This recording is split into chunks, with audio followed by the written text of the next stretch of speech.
Hello everyone, welcome back for BGP. Is the audio clear?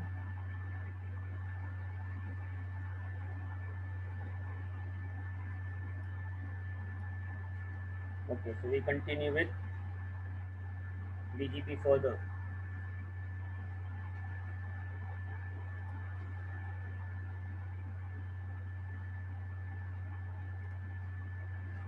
So this is the same topology, this is the same diagram which we'll be using further. So far what we have covered,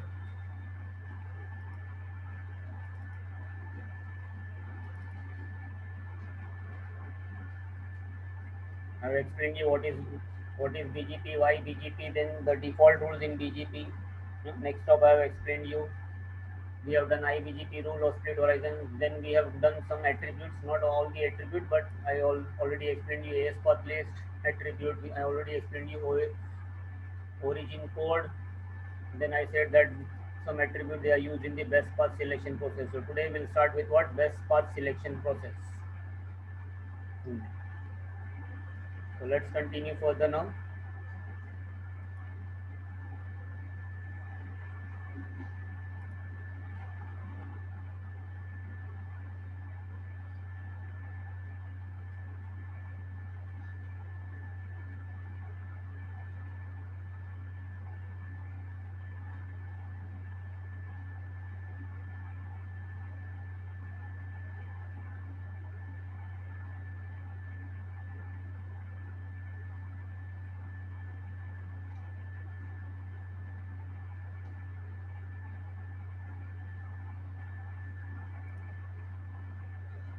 So all the peerings are now done. Neighborship, everything of it is already established. So I have shown you how to do IBGP. I have shown you.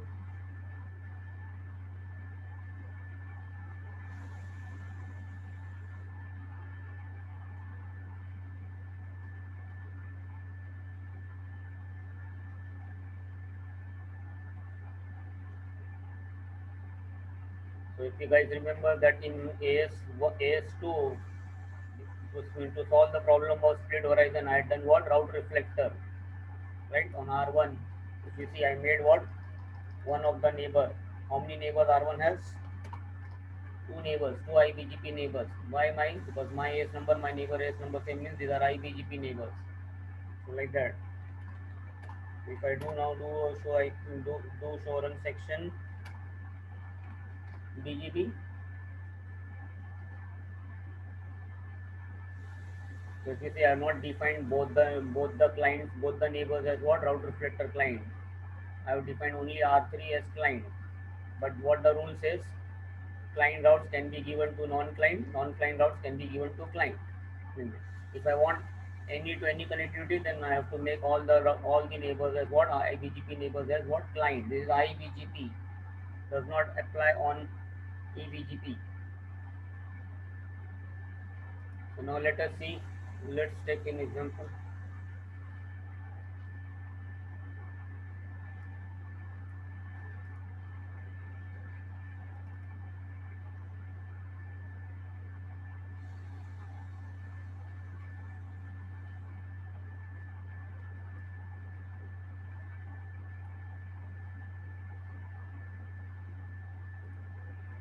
So let's say there is a network on R6. I'm again the IP addressing. I'm using the same system. If it is router 6, the IP addressing will be related to like 660, 66 network. For the public IPs, every router, if it is R3, its public customer IP will be what? 30. On R2 it is like 20. On R1 it can't be 10 because 10 IP is what? Private IP. That's the reason on R1 I'm using 100 like that. On R8 it is basically 80 like that. So same way R7 is what? 70. I'm just not writing the full IP to save time. So suppose now R7 would like to communicate, this R7 customer would like to communicate with R6 customer. As per this topology, these are serial links. Serial link means what? They are slow link, 1.5 Mbps, whereas all the other links are what? Fast Ethernet, maybe 100 Mbps, or maybe Ethernet, let's say 10 Mbps. So they are faster path. So if we show this diagram to anybody, even though he's not into networking, any Tom, Dick, Harry, if we call him and ask him, say if this 70 wants to go to 60, R7 has two paths. When the packets come to R7, R7 has two paths. Via R5 also it can go, and via R4 also it can go. For R7 only two next stops, two gateway, R5 and R4. AS1 they have only two exit points, R4 and R5. So if ask this normal layman that how R7 traffic will go to R6, anybody will say that, see, studying that, I will say this is the best path. So we have done BGP. We say BGP is very important protocol, very clever protocol. Administrative distance, if you see eBGP only 20, best among all the routing protocols. So naturally, this is what we are expecting from BGP. Okay, but now let's see the reality.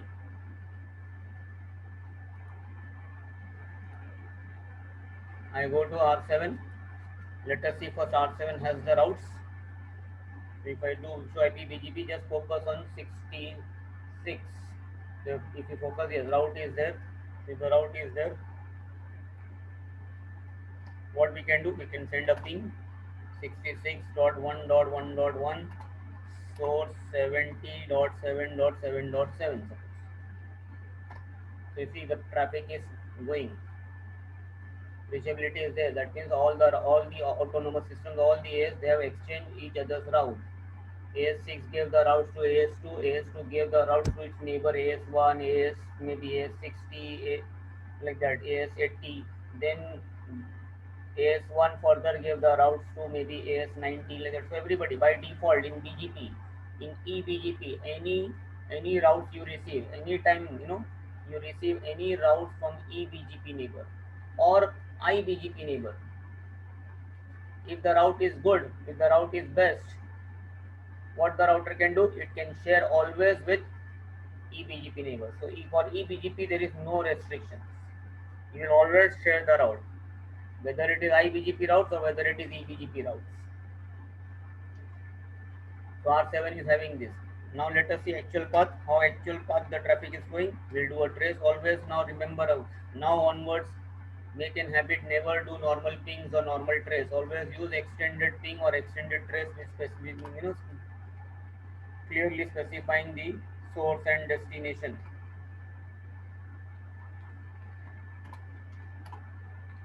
Because normal ping can be misleading. So you see, what is this trace output telling?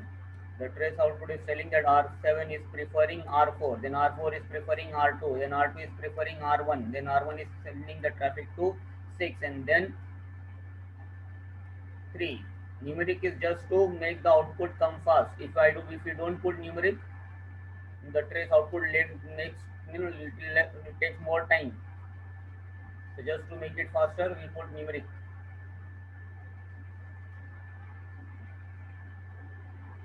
So what is the reality? We thought the traffic reality is this. This is the best path according to the topologies.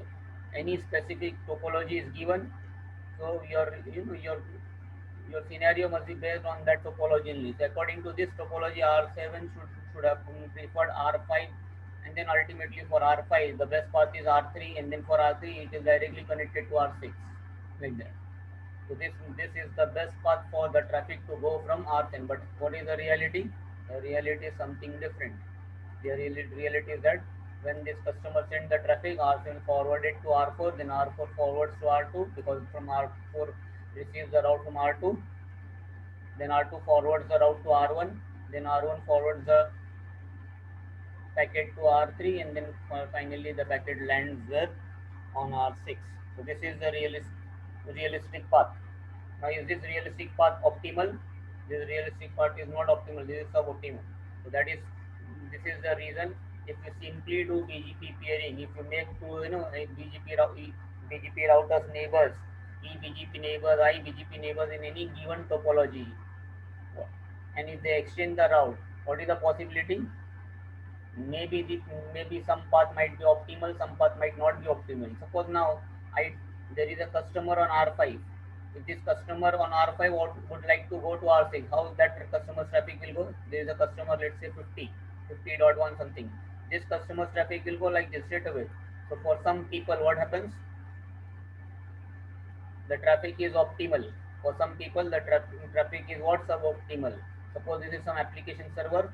For some users, their application access is what? Good.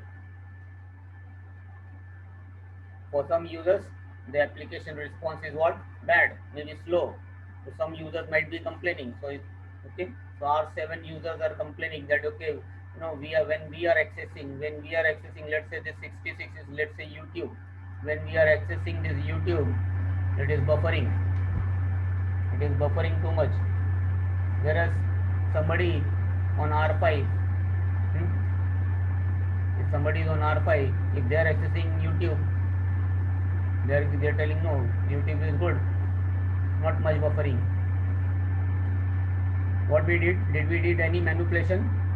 Did we tell BGP, no BGP, R5 traffic is coming, then you go directly via R5 to R3 link, use R5 R3 link, but R7 traffic comes. Did we do? No, normal BGP everywhere. I just show you what normal BGP. There is no any advance or any manipulation configuration. So simple BGP also will do what will happen if you have multiple exit points. Why this organization have, why between AS1 and AS2 they have two links? Maybe a backup. This is supposed to be what? Primary. This path R5 R3 is supposed to be what? Primary, and this is supposed to be what? Maybe a backup, like that. Of course, in a real world, these links are basically what? High speed links. These links are what? By default high speed link. That means you cannot have like a backup. You cannot have this link just simply lying idle. So that's the reason in BGP we have what? Path manipulation. Because customers would have requirements like that. That okay, if the traffic is coming from this customer going to this customer or this destination, traffic from this source to this destination, it must go via this link. Traffic from this destination to this, it must go via this.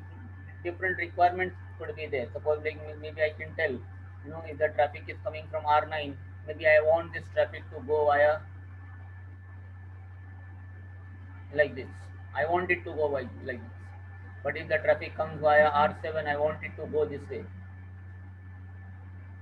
If the traffic is coming from R8 and wants to access R7, I want the traffic to go maybe like this. If the traffic is from R8 to R9, I want the traffic to go this way. So different requirements can be there.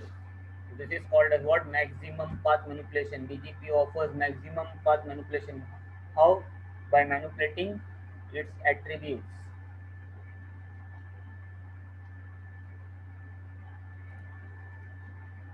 Now, why R7? If you guys remember what was the real path, why R7 preferred this, and why R2 preferred R1, why not R3? If you see now R2's BGP table, let us see the BGP table of R2. If I go to R2 now, where is R2? R2 is not there.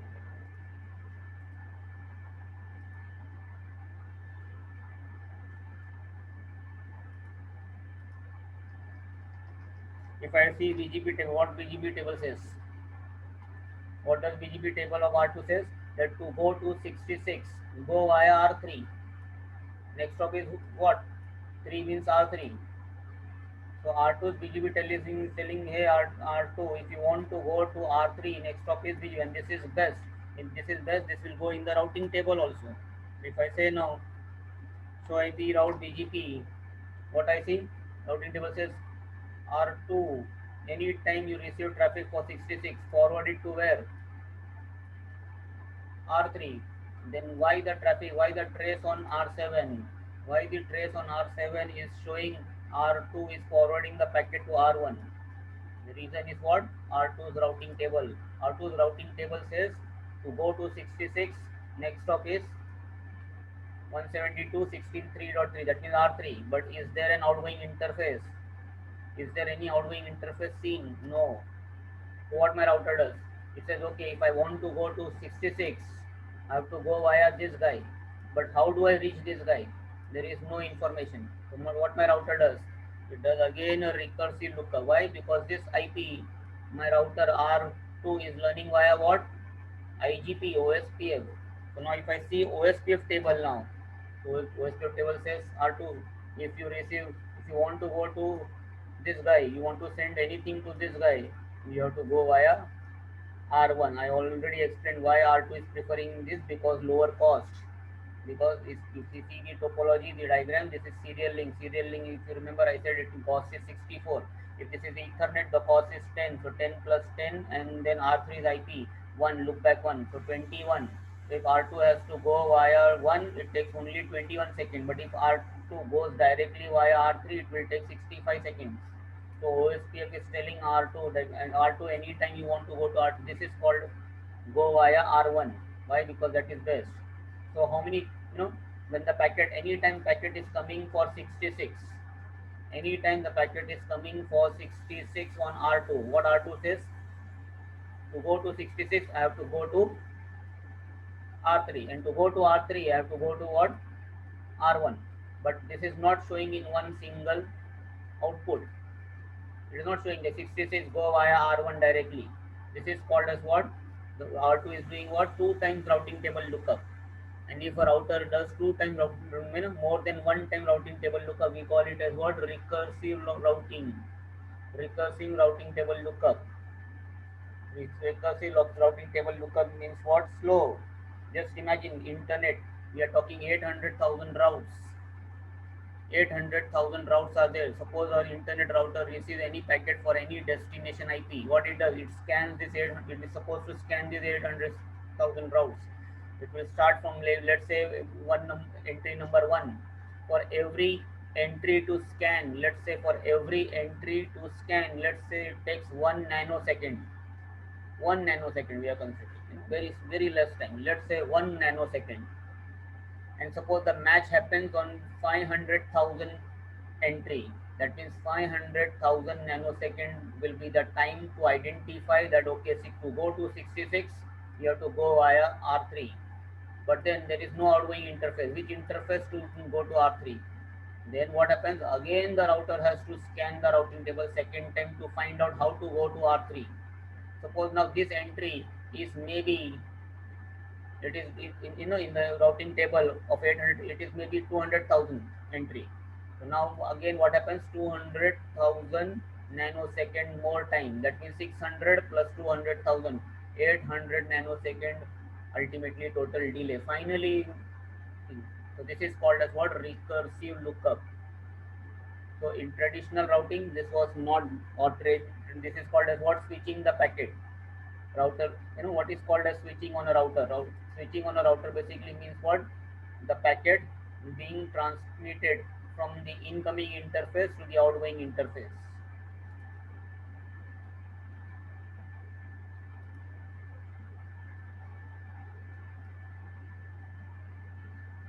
So if the packet comes to some incoming interface and it has to go to this outgoing interface, so from this interface to be forwarded to this interface inside this router is called as what? Switching.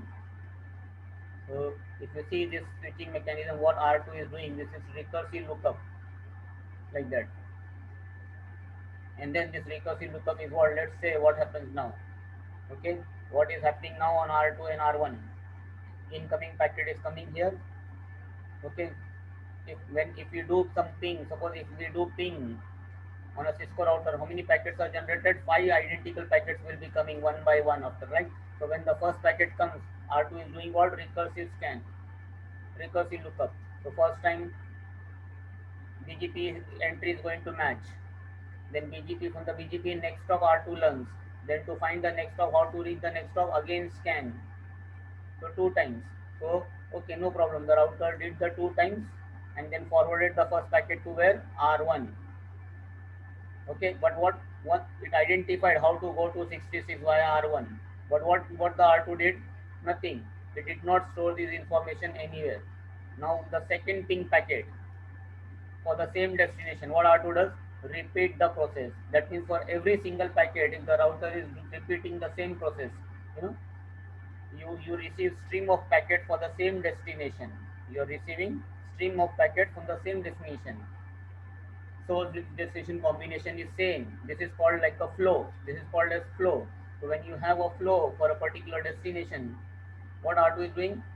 For every single packet, it is doing the same thing. It's not remembering that okay, the previous packet I forwarded via R1. So next packet I should also know. It does not remember this. So this was the original switching mechanism, and this was called as what? Process switching. This was the original switching mechanism, the oldest, the earliest switching mechanism. Not good, you know. Every packet is now getting, why it is called process switch, because it is processed by the processor. Route process, whatever the router has a processor, so every single packet is sent to the processor and the processor is doing the processing. So that's the reason it is called as what? Process switching. Delay. Then what was the next improvement? Then people, what they did? No, this is not good. Let us provide this processor of the router. They said we'll provide what? Some memory, and that is called as what? A cache. They said we'll provide a cache table to the router. Now what happens? Let's see again. First time a new, your fresh flow of packets come, a new stream of packet come to the router R2 now. What R2 does? Now since it has this, cache table, it checks in the cache table. Do I know how to send this packet? Since it is a new packet coming in, so there won't be any entry. So what happens with the first packet? The first packet is forwarded to the processor, and now processor does the same thing. If it is recursive lookup, it does perform the recursive lookup and identify that okay, to go to 66, I have to go via R1. And now this entry is putting where? In the cache table. Outgoing interface, it is telling okay, outgoing interface will be fast Ethernet 0/0, like that. And now this is how the cache table is getting populated, and this cache table was also, we call it as what now? Forwarding table or FIP table. Routing table is called as what? RIB. If you guys remember, I have already shown you in control plane policing. So this is how the forwarding. So this is where the data plane now. And now what happens? Once the entry is created, now the router is storing this information in this cache memory. So now next packet comes, what the router does? It checks destination. It compares in the FIP table now. Do I have an entry? Yes. So now this time there is no recursive lookup. First time, yes, there was recursive lookup. There was, let's say 200,000 nanosecond delay extra, but now subsequent packets will be forwarded by looking which table now? The FIB. So now maybe it is taking less time. Maybe it is taking only 500,000 nanoseconds maybe now. So is this good? Yes. But as I said, this was what originally, this is like what? Cache. Cache basically, anytime cache basically means what? Volatile. The entry won't remain there for long time. After some time it will flush out. Then what happens? Let's say the 66 traffic again comes after 1 hour on R2. So after 1 hour there won't be this entry. So again first packet delay will be there. Subsequent packets will be forwarded fast. This switching mechanism is called as what? Fast switching. This is how the evolution. So from process switching, this new mechanism was created, which is called as what? Fast switching. And how does fast switching is performed? The router first always checks what? The first new packet, it will always do what? Process switch. Then does the calculation, then stores down the calculation in whatever the information it found, it stores in the cache memory, and then subsequent packets are forwarded as per the stored information if it is there. If it is not there, again the first packet will be forwarded as per process switching. So anytime any new packet will come in this fast switching, the first packet will be always process switch. That means recursive lookup will happen. Extra delay for the, even for the first packet, there will be still some delay. Subsequent packet delay will not be there. No recursive lookup. Like that. Okay. Now what happened? Cisco, they studied this. They said that this, why this router is working only when the traffic comes. Why not router, does the homework in advance? Why not the router does the homework in advance? And this homework in advance, Cisco called it as what? Their own mechanism, which is called as what? CEF, Cisco Express Forwarding. And this is first time in the industry, long back, maybe 30 years back. Let's say Cisco has this technology they introduced to the world, that okay, if you buy Cisco routers in service providers, if you have Cisco routers, then you will get the higher end. Those days, now safe is like common, it's like available on each and every single router of Cisco. But in the very beginning, they offered only on the higher end platforms. Cisco Express Forwarding. What is Cisco Express Forwarding? Nothing but like similar to fast switching, but only thing is that you know it is not doing when the packet comes, when the traffic comes. See, routing table is already there. So what Cisco engineers thought, if routing table is already there, if there are already 800,000 routes, okay, in the routing table, why to wait for every destination a packet to come and do the calculation? What do? You create the safe table. You create the safe table. Now safe table is also called on Cisco FIP only ultimately, because it is forwarding based. So now the FIP table. So this FIP table. So now see, R2 does not wait for traffic. It's R2 says, okay, if I want to go to 66, how do I go? Routing table tell me. Routing table says, okay, R3. So now same thing, 66. You know, routing table is telling to go to R66, go via R3. What about outgoing interface? Routing table says, sorry, no outgoing interface. Then what R3 does? R2 says, okay, if I want to go to R3, routing table tell me now, how do I go to R3 now? R3 says you have to go via R1, and in that entry, we see what the outgoing interface, fast Ethernet 0/0. Once this information is there, what safe does? It says, okay, 66, if you want to go, the same like cache, fast Ethernet entry. So it creates this entry and stores in what? In the safe table, which is now called as what? FIG. And like that, for each and every route in the routing table, the router does the homework in advance. It's not waiting for the traffic. Now see the beauty now. Once the safe table is generated as based on the routing table, now let's say the R2 is receiving what? Packet for 66. So what it does? It compares the first packet where 66. Is the entry there? Yes, entry is there. So now no recursive lookup, no process switching for even the first packet, and that's the reason safe is even faster compared to fast switching. Why? Because for the first packet in fast switching was delay. For the first packet in fast switching, the packet was process switch. There is still delay. Subsequent packets normal, fast. But in safe now, even any time a new flow is detected, it will be processed as per what? Safe table. So every single packet will be forwarded as per the fifth table. And now I show you these tables. So let us go to R2. Again, please understand what is the routing table telling. R2, if you want to go to 66, go via this destination. This is the next stop. And in that line, if there is no outgoing interface, there is no interface mentioned. That means the router has to now find the outgoing interface. To find the outgoing interface, it again scans. See, like this. Let us see the full routing table together. BGP, OSPF directly connected everything. So if you see here, to go to 66, go via 3.3. But 3.3 is not directly connected for R2. It's not directly connected. That's the reason there is no outgoing interface. So my R2, but R3 does again scan from top to bottom. This is A6. How do I go to R3 now? And R3 says you have to go via your neighbor, directly connected neighbor R1, and this is the outgoing interface.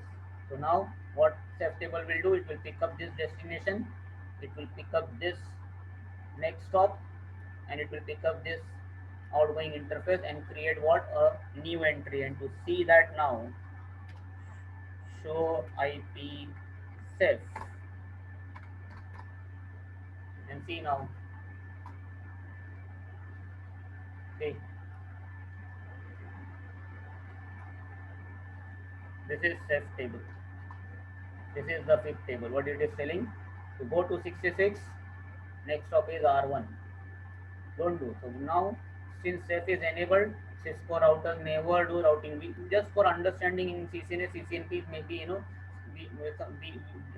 the trainers tell the students that the routing table lookup is there. Yes, originally it was like that only, but now to speed up the process, you have different mechanisms. So now Cisco routers, they never do routing table lookup, destination based routing table. They do what? The destination based fifth table lookup. Why? Because already to forward any packet, you already have the actual real physical gateway next stop and the outgoing interface. So from that outgoing interface, you'll get the MAC address, layer to header, everything can be prepared in advance. So all this information is already there, If I do now,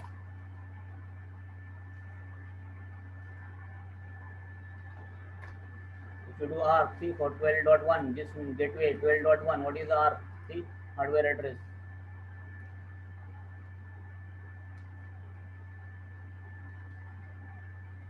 Ceph table is like routing table. It's an homework in advance. It's not like cache memory. It's always fixed. Like routes remain in the routing table whether traffic is coming or not coming. The routes are there in the routing table. Same way Ceph table. Ceph table is also like fixed. The routes are already there. Not like cache. It's like a permanent table. If some route goes down, it will get removed from where? The routing table. And if the route is removed from routing table, then from the Ceph table it will also get removed. That means Ceph is dependent on the routing table. As long as the route is visible in the routing table, its entry will be visible in the Ceph table. If some neighbor chip is lost, if the router loses some networks, some prefixes from the routing table, then those prefixes will also disappear from the Ceph table. Now see here, let us take example again. You have 66 showing here. See again I do. Is there any traffic going right now? Are we sending any traffic from I am not sending any traffic to 66, but see the entry is still there. Already there. So it is not like a cache memory. This is same like how router maintains routes in the routing table. The whole day, suppose a router does not receive a single packet. Will the routes will be still there in the routing table? Yes, all the routes will remain in the routing table. The same way Ceph table also same, exactly like routing table. If the route is not in the routing table, then Ceph table also will get. Suppose I go to R2, R6 now. I go to R6. This 66 is whose network? R6. Suppose this is loopback 66. If I go to R6 now and make this interface shut down,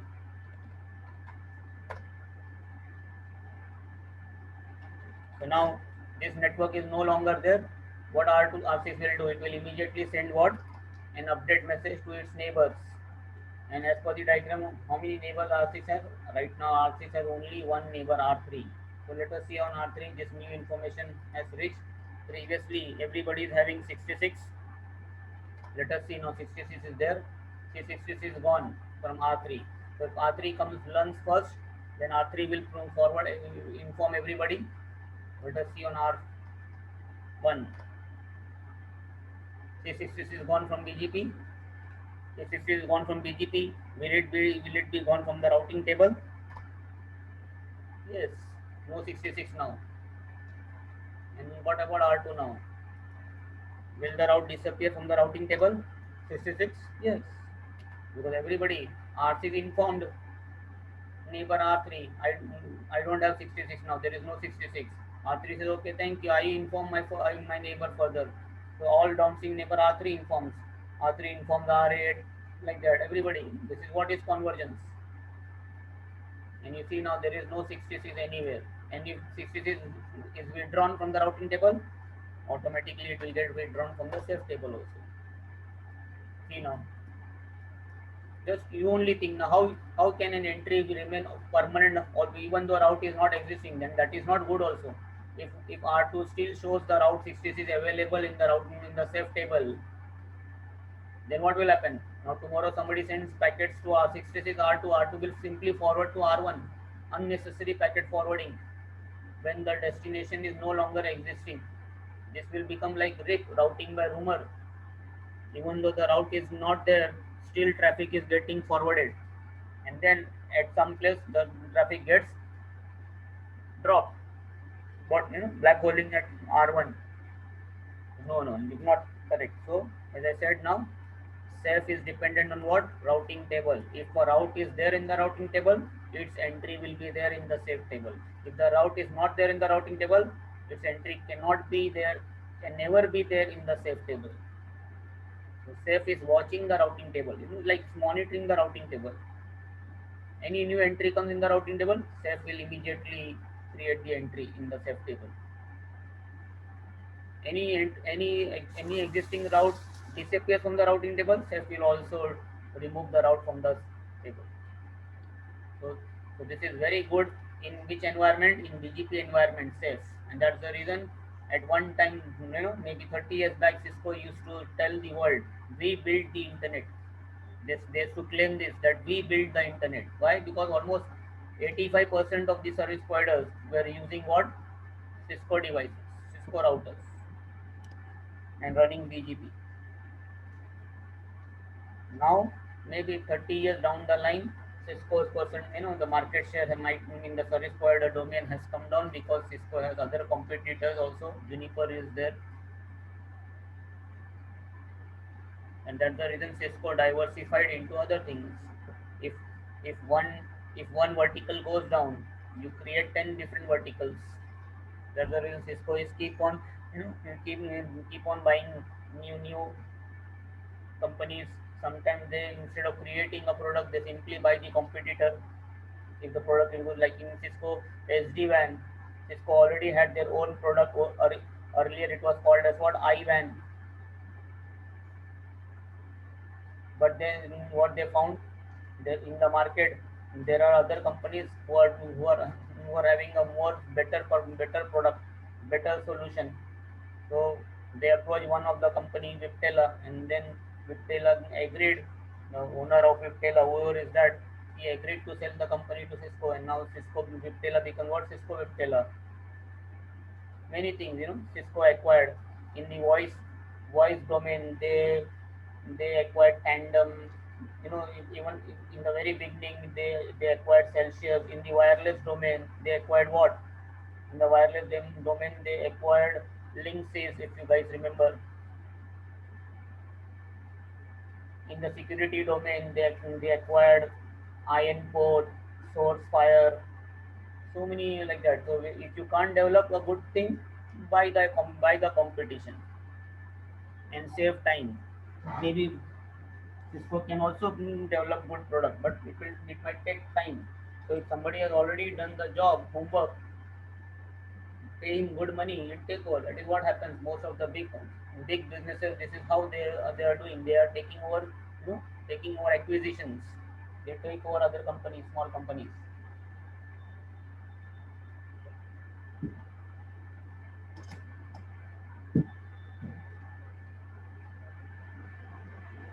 Okay, guys. So here on R7, why R7 trace is showing, why R2 is preferring R1, because R2 is following what? It's acceptable. Let us bring back that 66.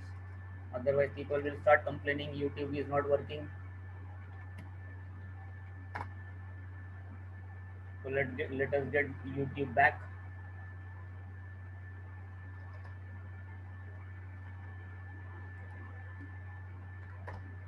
Is YouTube back? See, immediately back.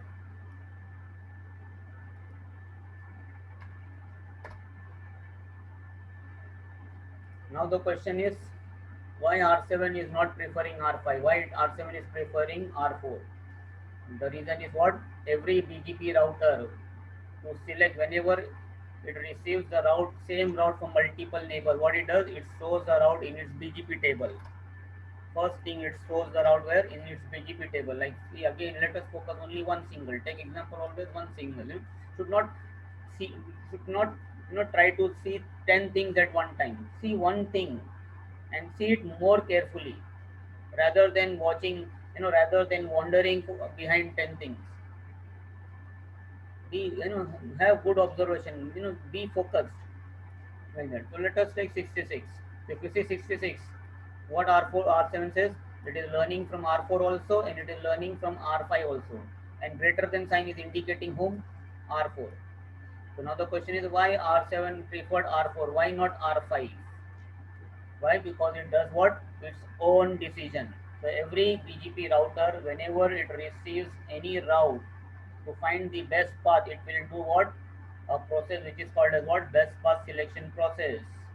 And it is independent of what other router does. Same OSP, every router, OSP, everybody does the same thing. They don't depend on. It's not like routing by rumor. If a neighbor says this is best, you believe the neighbor. No, everybody is independent to calculate according to their own criteria. So R7 decision is based on its own decision, and that is called as what? Best path selection process. And now what happens in this best path selection process? In this best path selection process,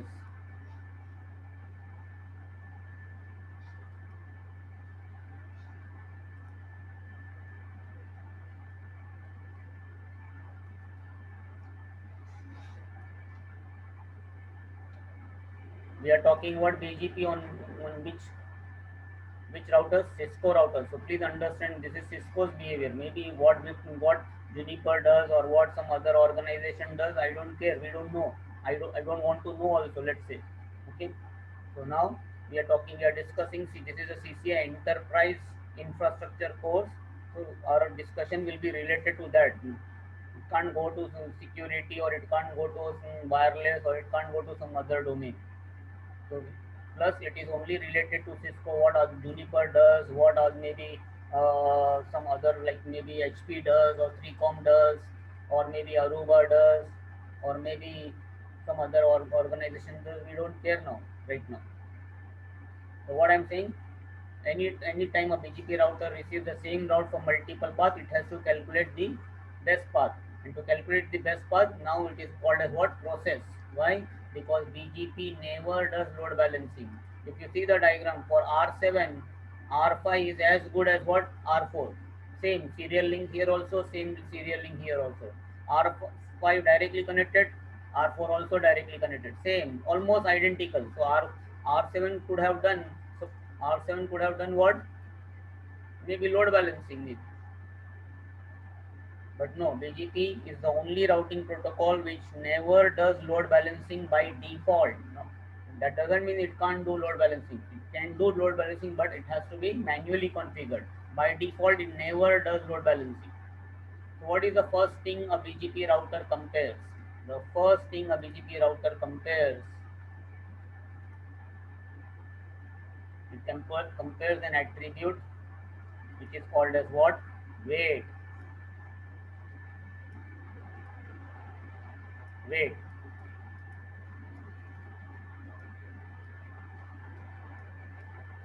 The first attribute which a BGP router compares is what? Wait. Okay. And in wait, what it compares? When it compares the weight, what is the criteria? Higher the weight, preferred will be the path. So it compares the weight. Higher the weight, preferred is the path. Now suppose, and now this weight is Cisco proprietary attribute, and that's the reason I said best path selection process with respect to Cisco. In Juniper, maybe they don't have weight. They might have something else. We don't know. So let us not bother about other vendors. In Cisco BGP, anytime a router receives the BGP route, to select the best path, the first criteria it will compare is what? Weight. Cisco has programmed their router. You have to do first compare the weight. And if you find the weight higher, then select that path. Then select that neighbor as the next stop for that particular route, per route. Like that. Now what is this weight? Weight is actually locally assigned. Weight is not, you don't receive this weight. That means R5 is not sending the routes with the weight and R4 is sending. Actually when the route comes, when the route comes, R7 is going to assign the weight for this route. And when the route comes from this neighbor also, it also assigns the weight for this route from this neighbor also. That means weight is locally significant. Weight is locally assigned. What is the default weight? R7 will assign 0. So 0 is the default weight assigned to any received route from any neighbor. R7, every router might have own customer also, like 70. What R7 will do for its own customer? Because the criteria is higher, so will it assign for its own route weight 0? No, it will assign what? Higher, because it has to prefer its own. So it is what? 32K, 32768. So the default weight for your own route is what? 32K, 32768. Whereas the default weight for received route is what? 0. And now you see what happens on R7. The weight it assigned for R5 route 66 is 0, and for R4 also is 0. It becomes equal. Now weight is equal. What is the criteria to prefer? High, but nobody is high, nobody is less, both are equal. So what it does? Load balance? I said no, never. In BGP, what what the router has been programmed to do? If you are comparing some attribute, okay, whenever you are comparing some value, wherever you are comparing some parameter, feature, attribute, characteristic, and if that value is equal, if you find that comparison is equal, then compare next, then check something else. This is like flow chart. Is A equal to B? If the answer is yes, okay, go next, go to next, like that. If A is not equal to B, then identify, is A greater than B or B is greater than A. Whichever is greater, select the greater one, print, like that, like flow charting. So if weight is equal, it will never do load balancing. It will compare what? Some other attribute. Okay, right now forget what is that. Let us not discuss. Let's say it will compare. Let's say I say it will compare. Let's say A, some attribute. If A is equal, again no load balancing. Compare B.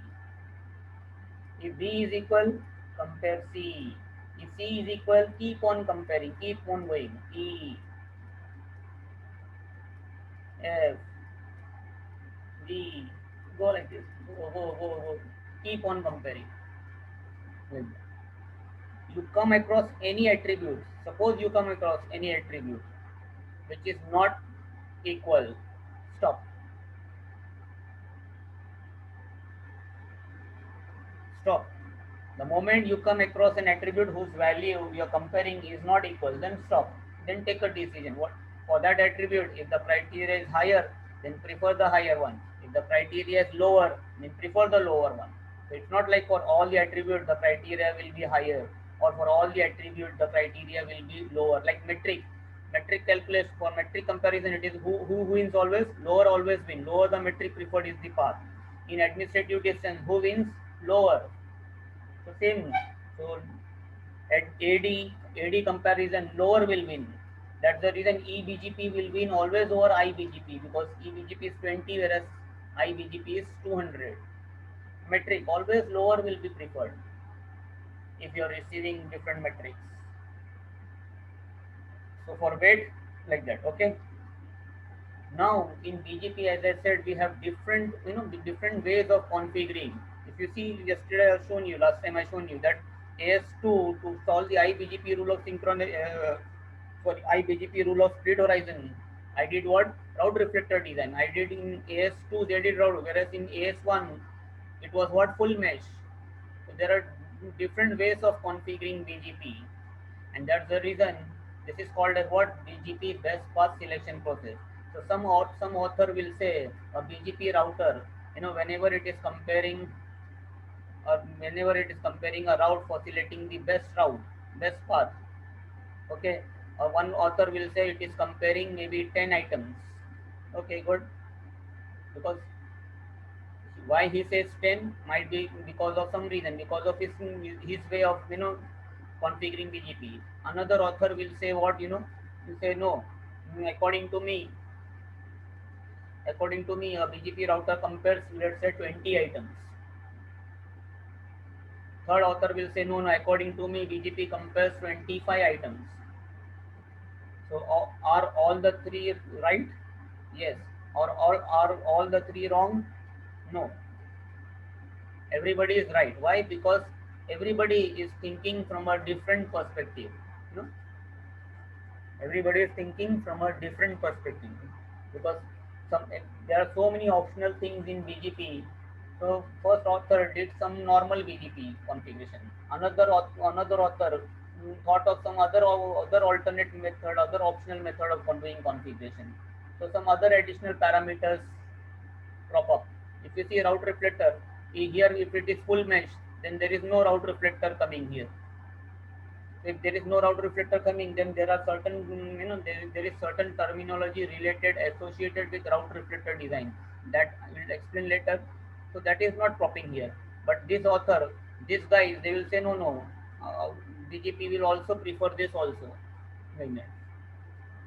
So when you do like that confusion, that's the reason everybody there could be what differences in that best path selection process.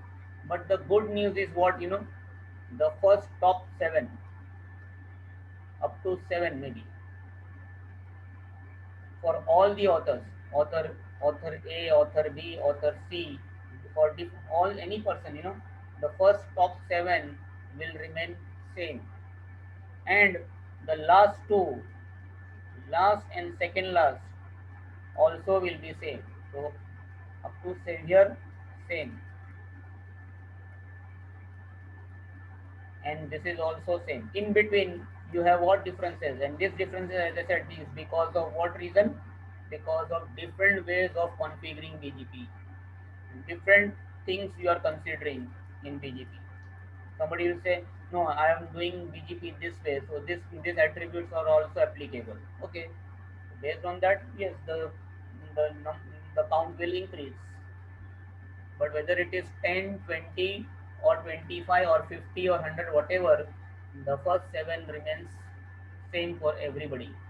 And actually, before this also there is actually a rule like that. Before you do best pass, before you do a best path selection process for a comparison, there is also something, even before wait also. And what is that? Next stop. If the next stop is reachable only, if the next stop is reachable for a destination, then only you can consider it for best. If you see that here now, just hold on.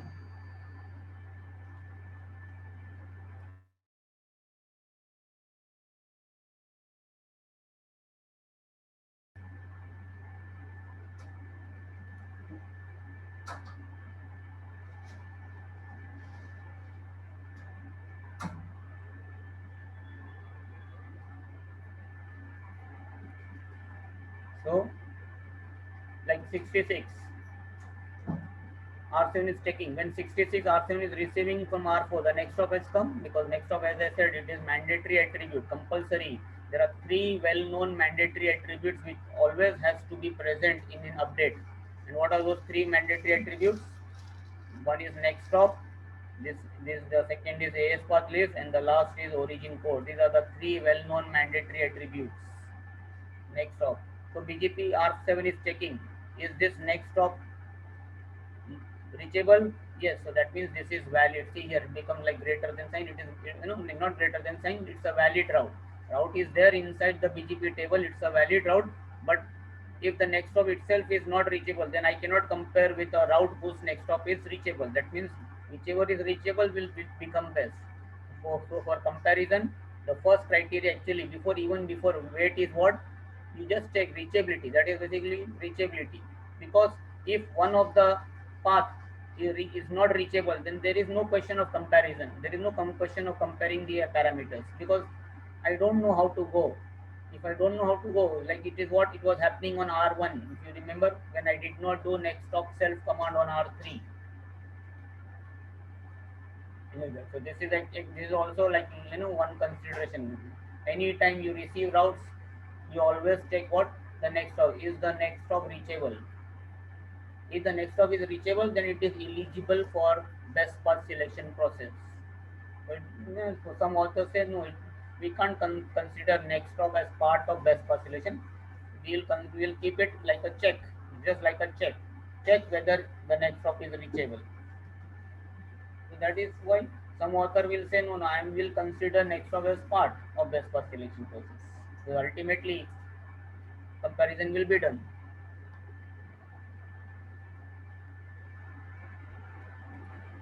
Okay. So next hop is also there actually. So anyway, so next hop will be applicable for everybody. Whether you do or not, it will router is going to do that. You consider it part in or not doesn't matter. It's there. So some people will not talk about next hop, some authors will talk about next hop. But next hop is there ultimately. And there is no comparison like higher or greater. Next hop is what? Reachable or not reachable. If not reachable, then forget. Forget that route. That is useless route. It can never become best.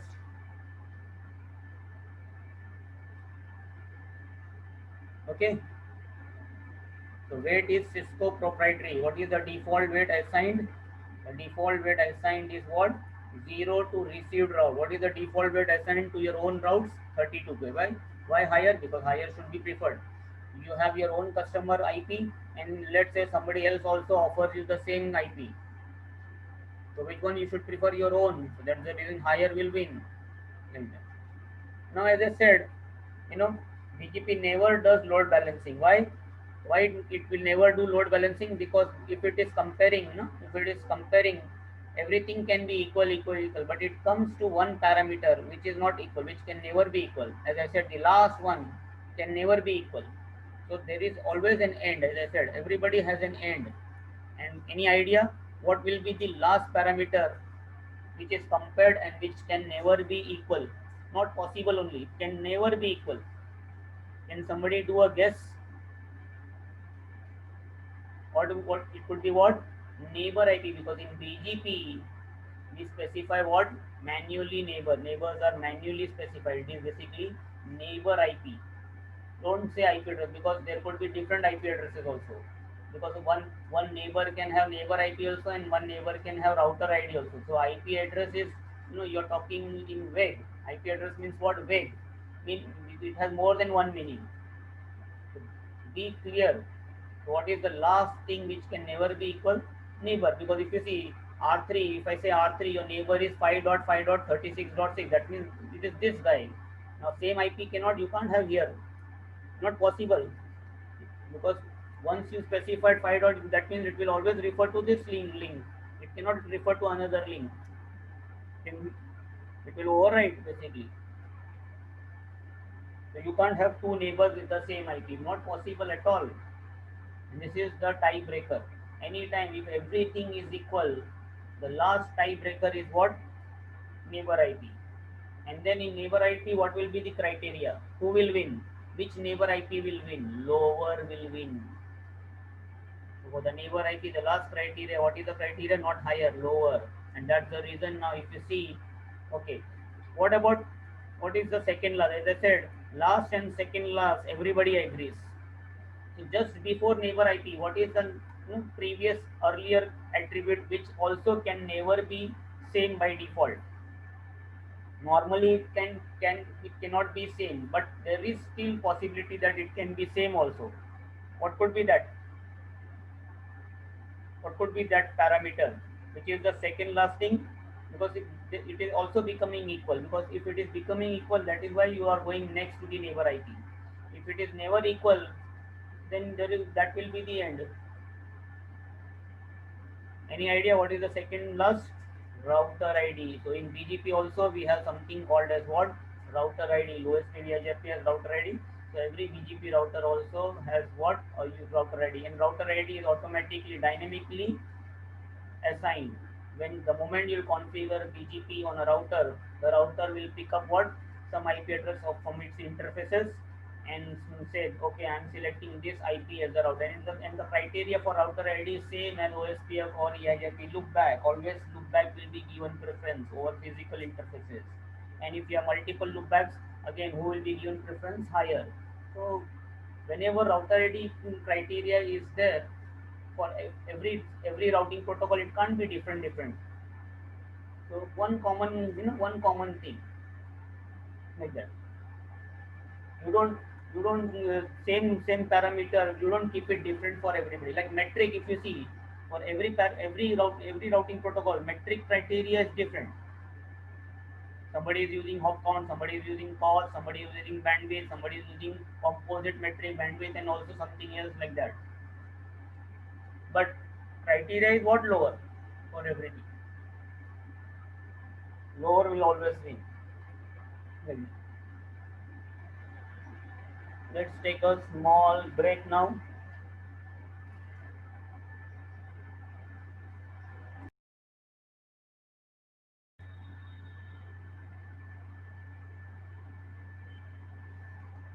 So this is called as what? So let's continue again back. Welcome back again.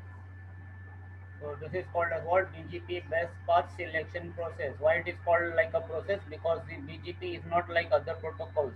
They do only two comparisons, maybe administrative distance and metric, or maybe one, two or three comparisons like that. But BGP, if you see, it keeps on comparing. It keeps on comparing one parameter after another parameter. As long as the parameters are equal, it will keep on comparing. The moment it will come across a parameter which is not equal, then the process stops, and then it will take a decision, whatever is the criteria, lower, higher, smaller, bigger, like that. That's the reason this is called as what? Best path selection process. With that. And now let us see what are these parameters. As I said, first top seven. We should always consider the first top seven only. Why? Because in this top seven only we have basically what? Path manipulation. In this five, the first top seven only we have what? The path manipulation. As I said, BGP provides maximum path manipulation. So what are those actual? Let me just pull some diagram and show you.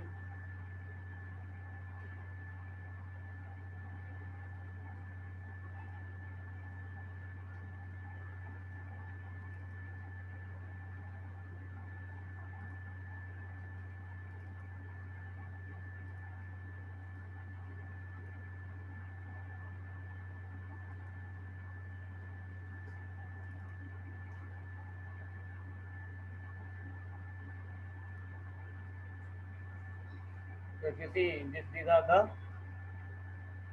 attributes first seven. The first seven parameters the router is checking. So what is the first? W stands for what? As I said, weight. Then next is what? If weight is equal, you see I've written Y. If weight is equal, go to next. And what is that next? Local preference. If local preference is equal, then what is next? I've written O. O stands for what?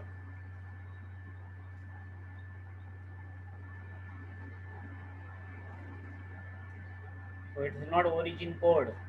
O is not origin code. Why? Because if you see, there is one more O also. So the first O is basically meant what? It's just a check. It's not like an attribute. It is like a check. Is this like how next stop? Is the next stop reachable or not, like that? This is also a check. What is the check? Is this route locally originated or not locally originated? So if you're comparing routes which are received, they can never be locally originated. That's the reason. See the answer I have written no here. See I have written N. So if it is not locally originated, okay, then check the next parameter. It's not here. Why? If it is locally originated, then you will select your own route only. So it is called as what? Locally originated. So if it is not a locally originated, it's a received route. You are receiving from multiple levels. Then you compare next item. A stands for what? AS path list. Then if AS path list is equal, then what is the next? Now origin code. If origin code is equal, then what is the next? Metric, MED. Metric in BGP is called as what? MED.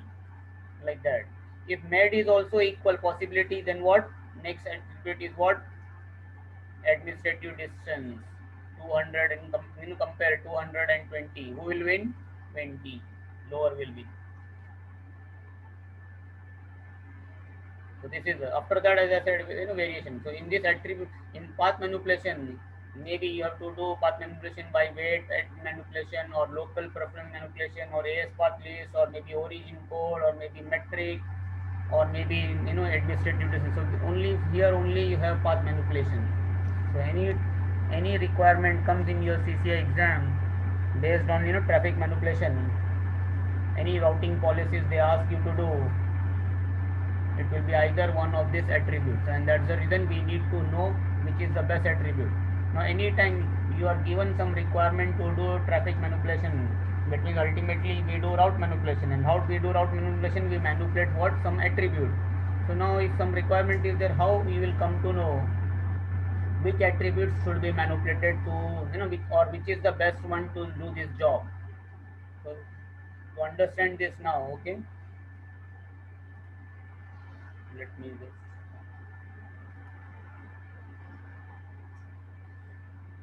in any routing, when we have routing protocol, what they do, they exchange routes. Yes, they always exchange routes. Router, like router 6 is going to send some routes to R3, and then R3 is going to send routes to R6 back, right? So from router's perspective, basically, between two routers, if we have, let's say, two routers, okay, let's say this is router 1, let's say this is router 2. Say router 1 has a network, say X, and router 2 has a network, say network Y. So what will happen?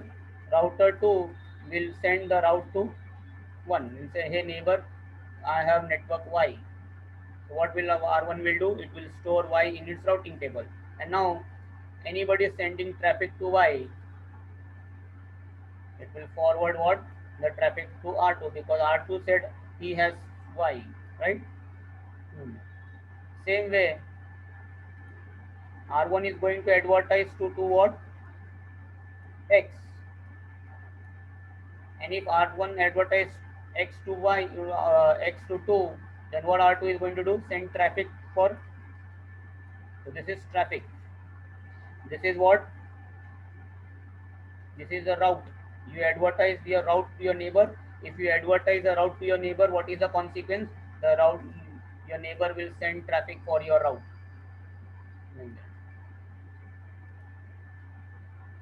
This is route, and this is traffic. So it is always, traffic is a consequence of what? Route. If I promise that, if like we promise, and you say, if you need anytime, anytime you read maybe thousand bucks, you can call me, I will give you. So like that, you tell your friend or somebody, maybe your brother, brother, if you need anytime help, I can help you maybe up to 1,000. So you have given assurance to your friend or neighbor or brother, like that, that you can help him with, and you have also specified up to maybe 1,000. Now tomorrow he has 10,000 requirement, you say, no, my brother already told me very clearly, this guy already told me that he can help, but maybe maximum what, 1,000 only. So he will call you and he says, see, I need 1,000, you promised me, right? Now that friend will fulfill his promise or not, because we are ultimately humans. We easily forgetting, but these are routers. They are not like humans. If R2 is promising Y to R1, then 1 is going to send traffic to Y. So 1 is believing that, okay, he is a true friend. If he is telling he has Y, that means he has Y, because I just demonstrated. I down the interface on RSys, immediately RSys stops sending, telling everybody that he has 66. He immediately says, no, I don't have 60. Now I can't help 66. So they are very clear. If help, say help. If cannot help, say no, cannot help. So basically, if you see, if you have incoming routes, you have basically what?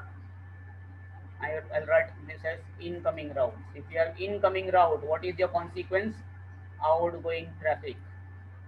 If you have outgoing routes, you are sending the routes, right? Out, you are sending out. So when you are sending your route to somebody else, so that is outgoing routes. What is the consequence? Incoming traffic. So now based on this, please, you have to ask yourself, if you want to manipulate incoming traffic, what should be manipulated? Outgoing route must be manipulated. If you want to manipulate outgoing traffic, what should be manipulated? Incoming route should be manipulated. That's it. Only two possibilities.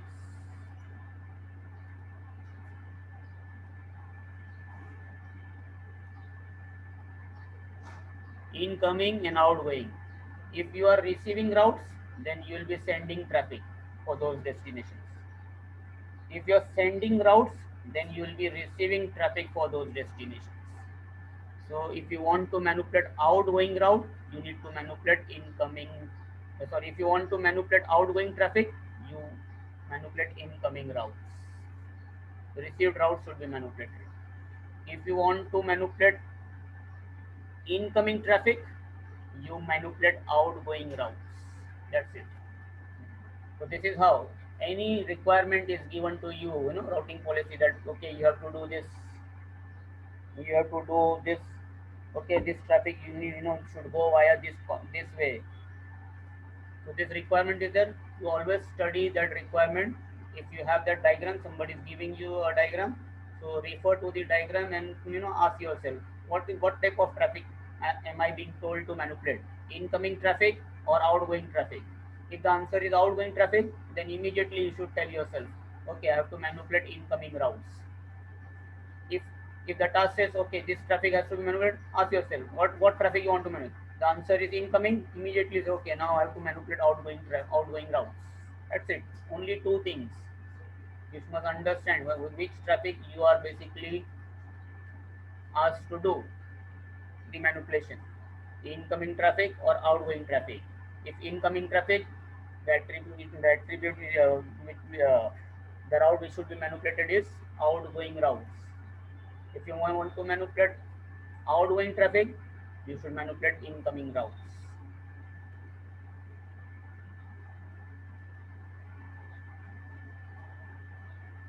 How how to identify incoming routes, and please switch off the cameras, guys.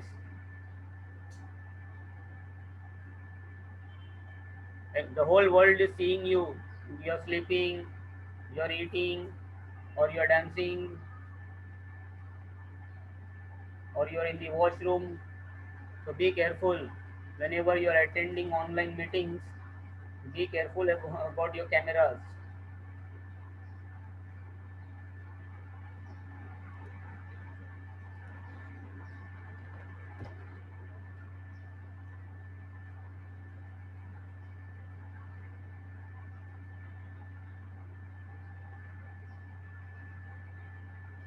So now somebody, how to identify incoming route? Simple thing, na.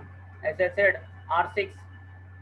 I'm considering R6. R6 is advertising the 66. R6 is giving this 66 route to R3. So for R6, it is what type of route? Outgoing route or incoming route? You're sending. Sending means what? Out.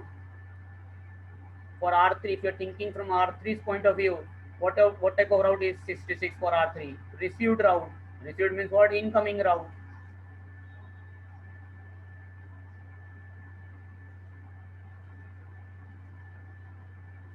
So when if I give somebody, for me it is outgoing route. If I receive from somebody, for me it is in received route, incoming route. That's it.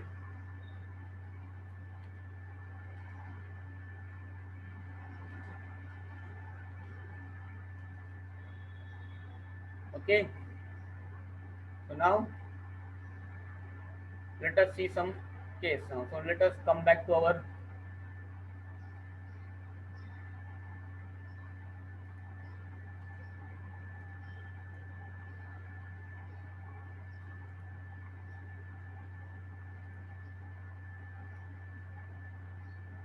let us come back to R7. If you see now as per the diagram, R7 is preferring whom?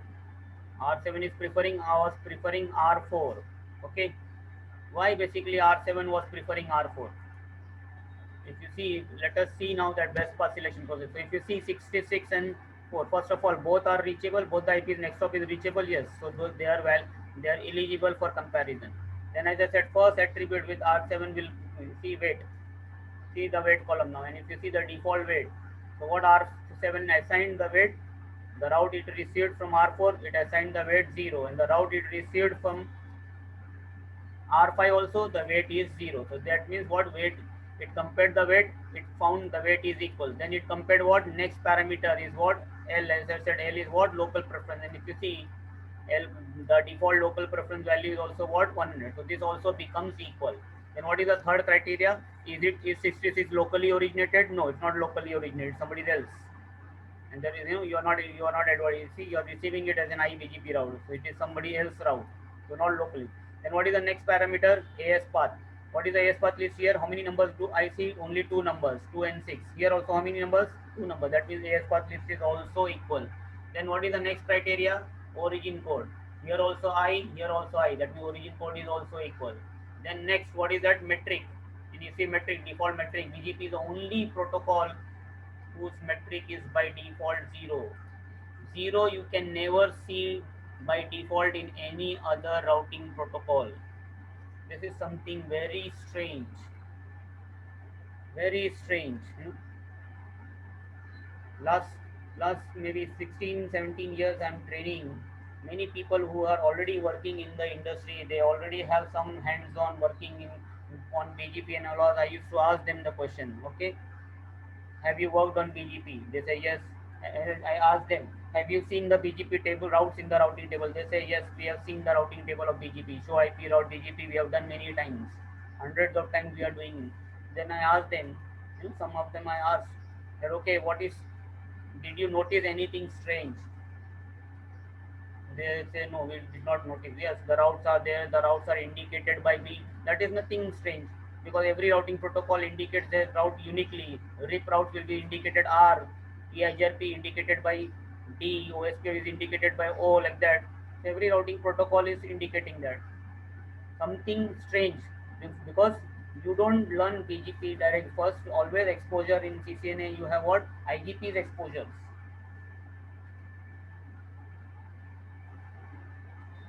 I ask them, do you what? Because in the routing table, any router routing table, if you see, you have what? Two values in the bracket. For every route, you always have what? Two values in the routing table, in the brackets, in the square brackets. What is the first value? It always indicates what? AD. And what is the second value? Metric. And you see, BGP is metric. So strange. See, OSPF can never show you 0. EIGRP can never show you 0. RIP can never show you 0. ISS can never show you 0. No other routing protocol by default can show you metric 0. So this is something should hit. How can metric be 0? This is something very strange, unique. So anytime somebody shows you a BGP routing table of a router and you find, what is this metric? How metric can be 0? Because we always have an understanding that metric is always associated with what? Bandwidth. But if you see here, BGP metric is not actually realistic metric. It's just like a number. And they said, okay, let us keep it lower is the criteria, so let us keep it 0, lowest. Because metric cannot go in negative.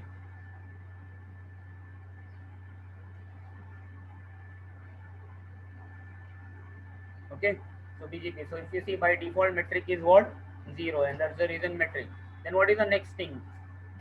If you see the next thing, what is the next thing in the hierarchy? I said if AD is also equal, if metric is also equal, what is the next criteria? Administrative distance. And if you see here 66, this is what? IBGP route. See left side I said, if you want to know whether the route is eBGP route or IBGP route, what do? You focus where? You focus on the left side. And what do we see here left side?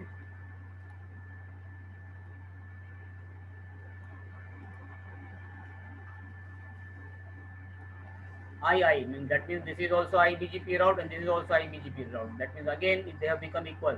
From R4 also the administrative distance is 200, and for R5 also administrative distance is 200. What is the meaning of this star? Star basically means what? Valid. First day only I shown you the legend. Best I said like that. Valid. Only valid routes can be part of in the BGP table. If you see something in the BGP table, that means it is valid. It's a valid route. Invalid route basically means what? Some important compulsory parameter is missing. If you receive any update and in that update if you find something which is compulsory and it is not visible, it's not there, then such a route will be considered as what? Invalid. It will not be put star. Then we'll see that, I'll show you that later. Invalid route. So star indicates means what? Good, basically.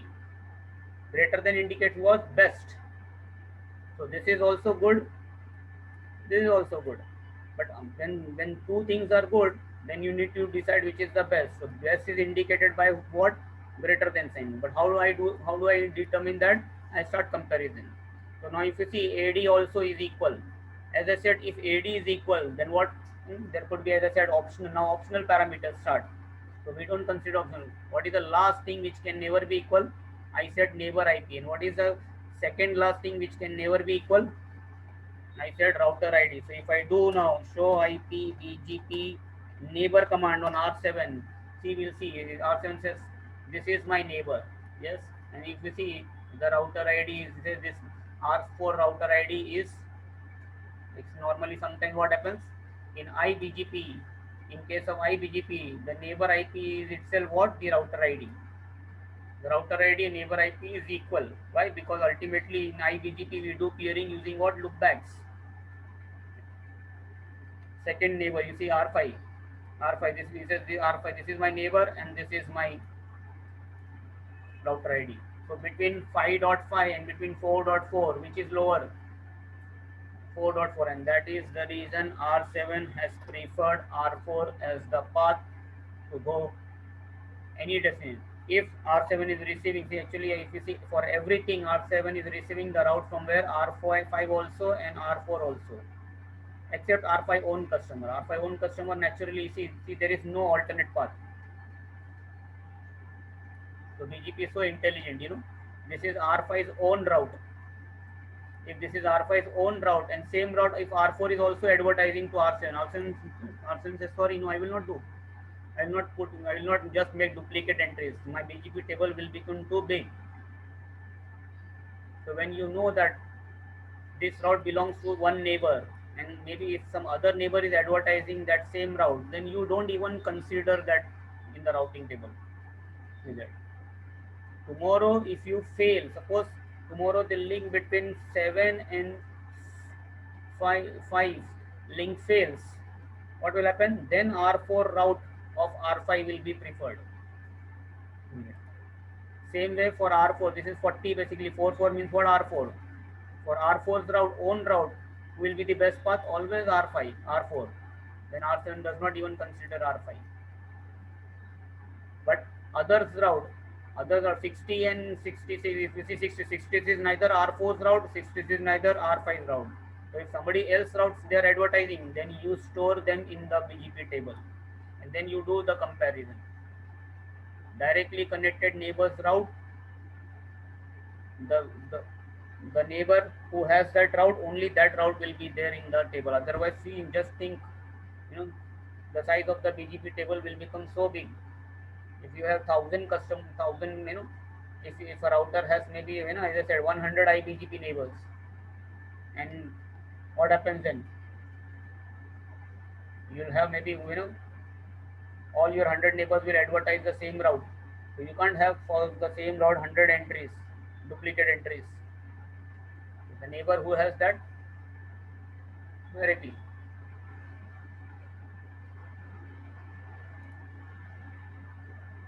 So the criteria why R7 is preferring, why R7 preferred R4 was what? Lower router ID. Why? Because router ID is lower.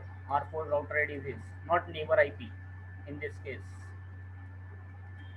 Okay. Now let us take a scenario now. Let me give you some, always think of some, you should first create a scenario. Then, try to solve as per that scenario. Then if you want to think something else, again think another scenario. In one scenario only, don't keep on changing. So let us take a scenario. Like I give you a requirement. Let's say what requirement I say.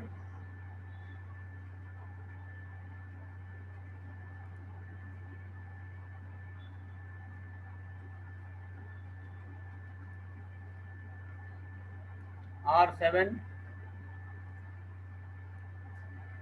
to go to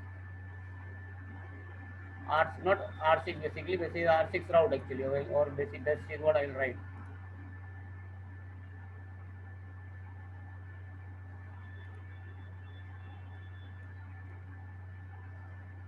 If R7 receives any traffic meant for a particular customer, what is that customer? Let's say 66.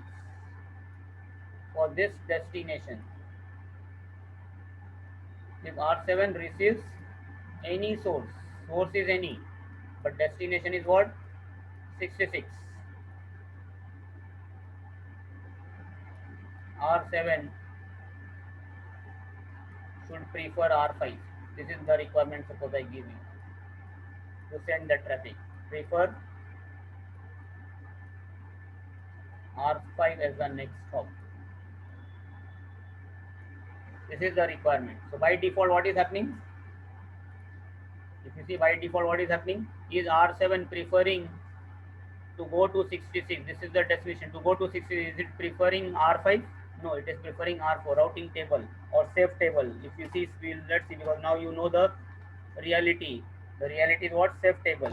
The truth. There is no routing table lookup now. If you see what safe table says, to go to 66, go via R4. So it is preferring R4. So now what is the requirement given to you? No, anytime R7 receives any packets for destination 66, it must prefer R5. What about other traffic? Did I say anything about other traffic? No, the other traffic should go normally only. So see, they will always give you some requirement. So your solution has to be only for that particular requirement. Other traffic, let it go normally, whether it is optimal, whether it is suboptimal. So suppose this 66 customer is telling, no, this users, they are complaining. So service providers, we are ready to pay you extra charge. But see that our traffic is coming, optimally. Like that. So that's the reason R7, this case one, R7, this customer, is getting some money. These customers are telling that, okay, we are ready to pay, or we are ready to upgrade our SLS. When you take up a service, we something have, we call it as what? An agreement, service level agreement. So sometimes based on a particular service level agreement, you get certain services. But if some customer wants more better service, he has to upgrade his LSS.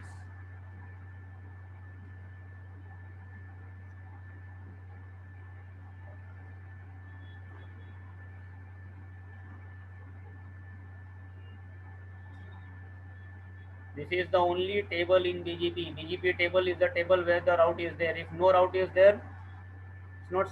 There is no fourth table. In EIGRP also, you have what? Topology database.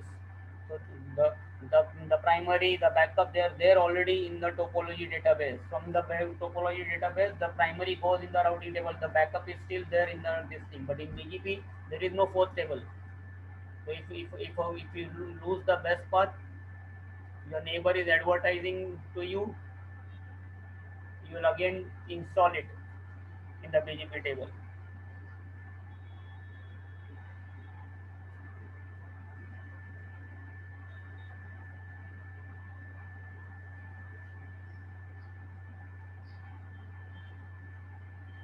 So now let us see this requirement. What is the requirement? R7 to go to this, you are given this task that you have to manipulate this traffic. That any traffic for 66 must go via R5, must not go via R4. Other traffic can go via R4 still. So currently 66 traffic is also going via R4. So you have been told to manipulate this thing. So now what to do? What you will do? How you will know what to do? Ask yourself first, as I said, ask first question. What type of traffic you are supposed to manipulate? This traffic, in this task given to you, what is it type of traffic you have been told to manipulate? Incoming traffic or outgoing traffic? It is basically outgoing traffic. And if it is outgoing traffic, which route must be manipulated? Incoming route must be manipulated. So R7 is receiving route from which neighbor? 5 also, and R7 is receiving route from which neighbor? R4. So now which route must be, which incoming route must be preferred for R7? R5. And in the best path selection process hierarchy, which is the first attribute BGP will compare? Weight. So weight is the best attribute to solve this job. Why? Because it is the topmost in the hierarchy. It's always in the beginning of the hierarchy. So one simple thing I will again tell you, if you get, if the requirement is, immediately you should understand, if the requirement is outgoing traffic, and now I ask, I'm asking, whose outgoing traffic you are being told to manipulate. So in BGP there are two possibilities, in BGP you can get two possibilities. You want to manipulate outgoing traffic of a single router, like in this case I'm saying R7 should send traffic for 66 via R5, should prefer 66. So I'm talking about, I'm talking about AS1. Am I talking about AS1? No, I'm talking about only a particular router R7. So if it is outgoing traffic of a single router, what is the best attribute to manipulate? Weight. Outgoing traffic for a single router, the best attribute is what? Weight. Okay. So let us see this now. What is the by default what R7 must have given assigned the weight? For R5 it must have assigned what? Incoming route when it received, it assigned what? Weight 0. And for R4 it assigned what? Weight 0. So weight was equal. That's the reason it was going down. But if I make the weight unequal, then who will win? Higher has to win. That means what I have to do on R7?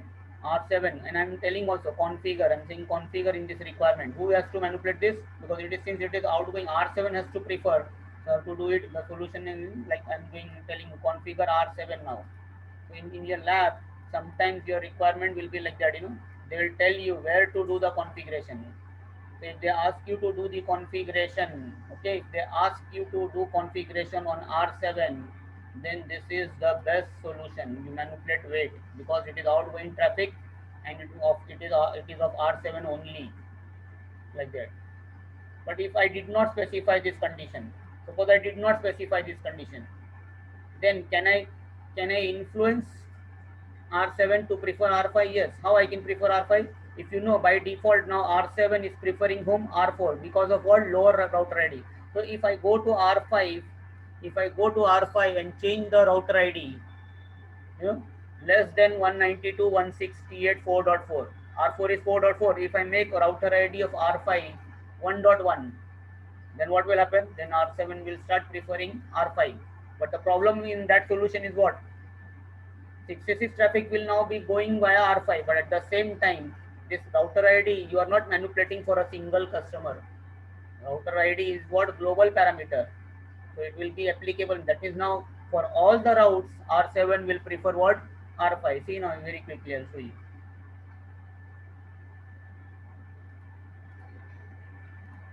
I can go to R5, like all routing protocol. BGP also supports what?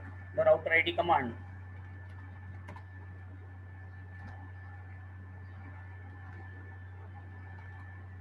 Suppose I'll change it, maybe something less, Let me make it 1.1. See neighborship resync. Because everybody see identity has changed. So if your neighbor identity has changed, they have to re-establish the neighborship.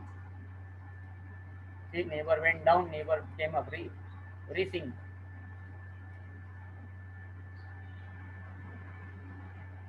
If you see now, for all the except R5's own network, for everything R7 was preferring whom? R4, R4 only. R4, 66, R4, and now you see 66, 66, and now if I do again show IPsec, what has happened? You see, everything has become R5 except R4's own route. Why? Why safe has changed? Because routing table has changed. Why routing table has changed? Because BGP table has changed. In the BGP table now, neighbor IP is still the same.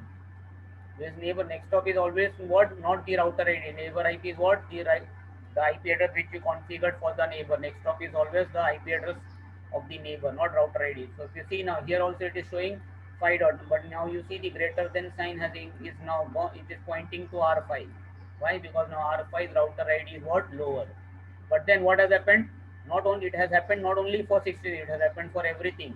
Was that was it given like that? The requirement was like that R7 should prefer R5 for everyone. If R7 should prefer R5 for everything, then this solution was good. But what was the task given?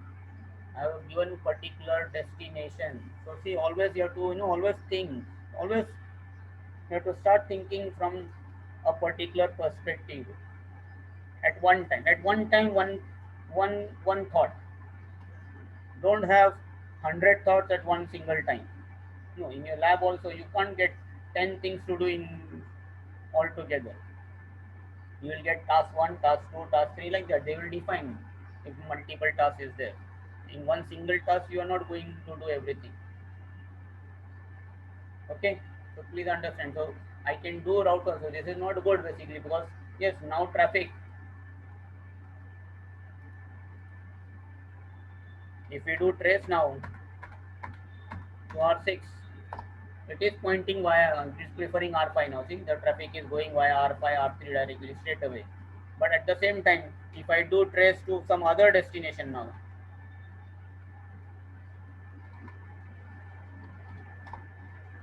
it is also going via R5 now. No, the requirement was very specific. 66 customer said, okay, he wants, you know, fast traffic. So he is a customer, one customer is paying you.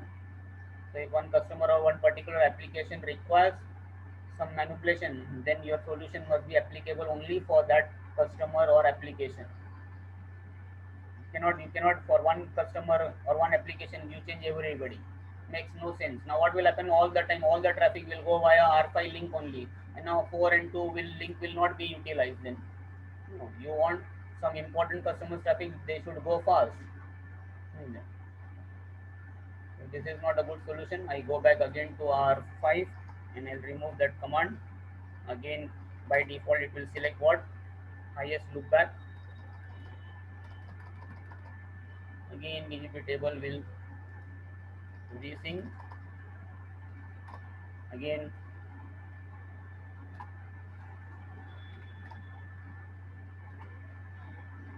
it's still not resync. See, this is slow convergence of BGP. BGP is not like EIGRP in fast convergence. And that's the reason in BGP, neighborship should not go down. As far as possible, you have to ensure that neighborship does not go down.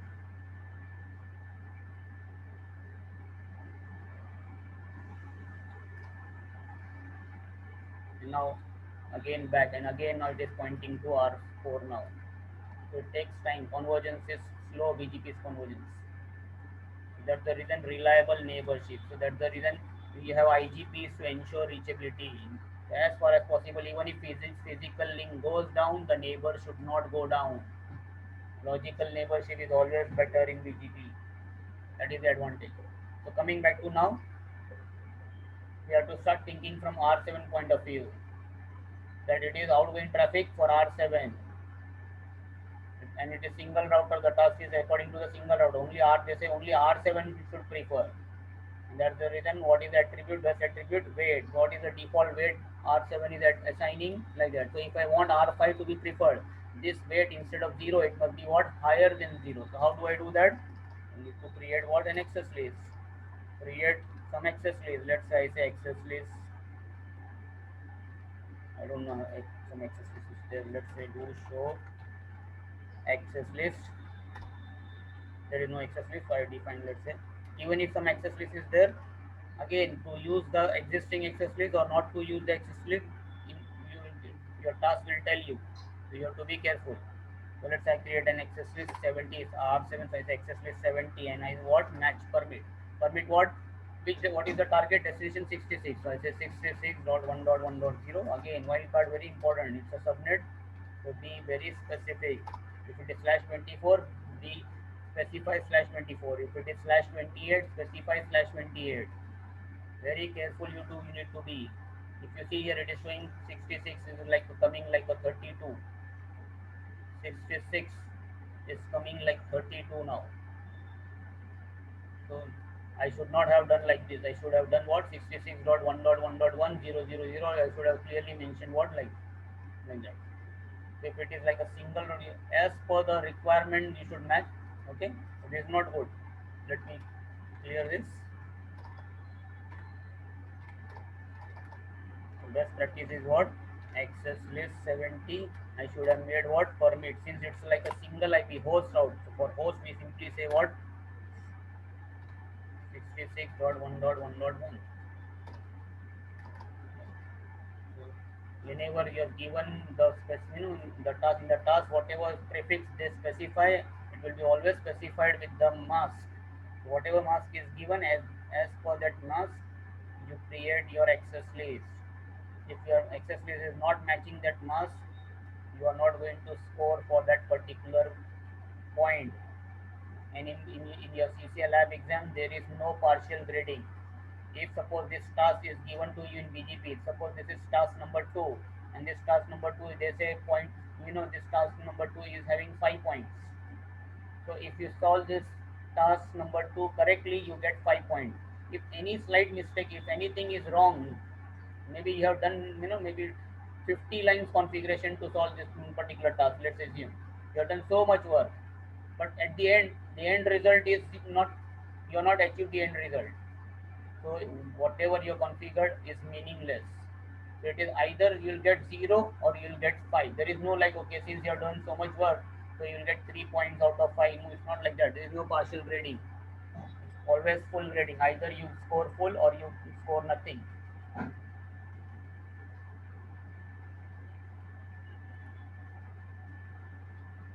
Done. Now, how do I manipulate this BGP attribute? To manipulate the BGP attribute, we already are aware of a tool. You guys are already aware of a tool which is called as what? Route map. We have done route map in where? In route filtering. So route map, if you see, it is a very important tool. It can be used for filtering routes, and in BGP it can also be used for doing some other thing. In IGP also route map can do other things. In IGP also we can do route map also, and plus in IGP we can also identify route. We can do some identification, that is called as what? Route tagging. So why route map can do? Because route map has what? Two things: match and set. Set is optional. So in route filtering, when we are using route map in route filtering, we are only doing what? Matching the routes and taking decision, permit or deny. But when you want to manipulate something, you give some name. Maybe I say maybe I say 2. I'm just going to not waste time in uppercase, lowercase. So let's say I'm creating this route map 266, and then since I'm just interested in what? Manipulating in attribute. It's not route filtering. So in route manipulation, route maps, you can never have deny. And then sequence number 10, 20, or 100 or 200, whatever. My practice is always I go 100 to 100. And then I match this access list, match IP address 70. So now what happens? So what I'm telling, R7, do you have a route 66? Yes. Okay, if you have a route, so this access list is telling you 66 is there. So what do you do? I say set. And then what I say? Set weight. And if you see question mark, you can assign a weight. Default is 0. You can assign any weight greater than 0. Why? Because higher will be preferred. So let us put weight. Let's say 10. Say weight 10. Done. Okay. What about remaining routes? Now you have to be careful. If you guys remember that route map has what? Implicit deny in the end. What is my purpose of this route map here? I want to manipulate attribute of a specific route, specific network. What about the remaining networks? Do I want to do filtering? No. The remaining networks must be what? Normal, and that's the reason you should always have what? A permit statement also in the end. So there will never be deny. Permit 200. That's it. No access list. When you don't have any access list, that means what? Everything. That means whatever access list will permit, it will come to where? First sequence number. If you guys remember, I already told you that relation between access list and route map.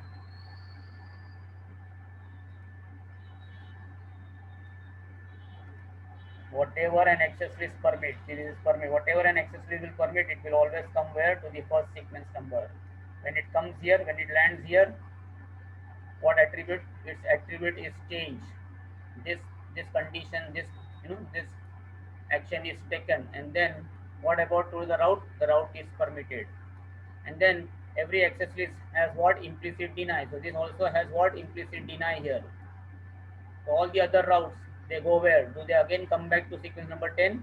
No. Just think, if they come to sequence number 100, then everybody will get that weight 10 also. No.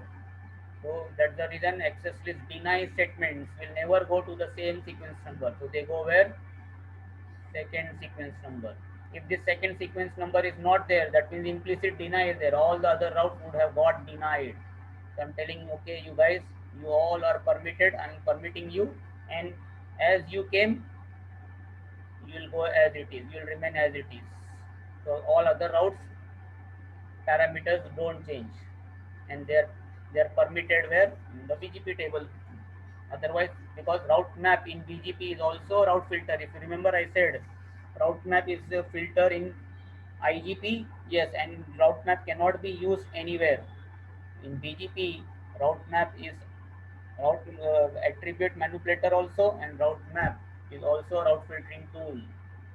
So when you're creating BGP, it will do both the jobs together. So there is implicit deny. Route map in BGP, if you call a route, any route map in BGP, that route map will have implicit deny. Refer to the videos for route filtering again. I think some people just they download the video, they watch the video or download the video once, and they go through, and then maybe they think they have understood everything.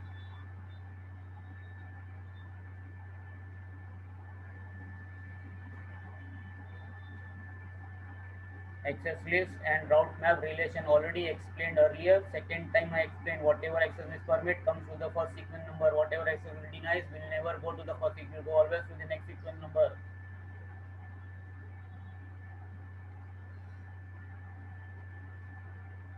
Done. And finally, what needs to be done? Access list route map configure and config mode doesn't work. Ultimately, I need to do what? Incoming traffic. Which route I have to manipulate? It is outgoing traffic. Which route I will manipulate? Incoming routes. So R7 is receiving route from which neighbor? R5. So I need to go to R7 BGP now. Router BGP1, and who is giving me the routes? Whose route I want to manipulate? Incoming routes of R5. What is R5 IP address? 192.168.5.5. I apply the route map on the neighbor. What is my name? Route map name to R6, and then if you see, you have direction. You apply this policy to which route? Incoming routes or outgoing route? 66 is your incoming route. It's not your own. That's the reason the direction will be what? Incoming. I apply this, and once you apply this, do the change happen in BGP immediately? So BGP does not change immediately. It is still showing R4 only as the best path, and the weight, if you see, weight has not changed. See, still weight has not changed. Why? Because in BGP, whatever configurations we do does not go into action immediately. They don't take into effect immediately. It takes time. So either you need to wait some more time, or you can do what? Forceful. And how we do forceful? We do clear IP BGP star. While practicing, you can do as many times clear IP BGP star. In your lab also, you can do as many times you can do clear IP BGP star. No worries, no offense. 100 times in your lab exam, the whole day, suppose you don't know anything, you are stuck up, you know that you are going to fail now, but you have paid for 8 hours exam. After one hour only, you know that this is not the day for you. Sometimes, people, because of that, they have that phobia, exam phobia. So the moment they go to the exam, they sit in that environment, and now what happens? Something happens in their mind, memory, whitewash. They're not able to recall. They're so excited, so scared, maybe, like that. And it happens with many times. 17 years experience. So many students have failed. They said, sir, when we went there, and when we sat in front of the screen, when we are doing that configuration, what we found, suddenly I'm not able to recall anything. My fingers got stiff. It happens all the time. Hmm. So you can, so somebody is in that kind of, God forbid, you should be in that scenario, just for sake of fun and saying you can do as many times as you want, clear IPBG. But then don't take this habit in your real environment, live environment. If you do like this thing, you'll be fired. Maybe you'll be losing your job. So lab environment, it's okay. Exam environment, it's okay. Done this, check now again, and you will see now. See, for 66, it is pointing towards R5 now. R7 is selling. I'm preferring 66. Why? Because if you see here, the weight has changed. The comparison of this is for all about remaining. What about remaining? Remaining route should not change. For everything else, it must be what? Same. See, for 80, 0, 0. So that's the reason. Once you have done this, better to again check by trace also. Is now R5 preferring the traffic for 66 via R5?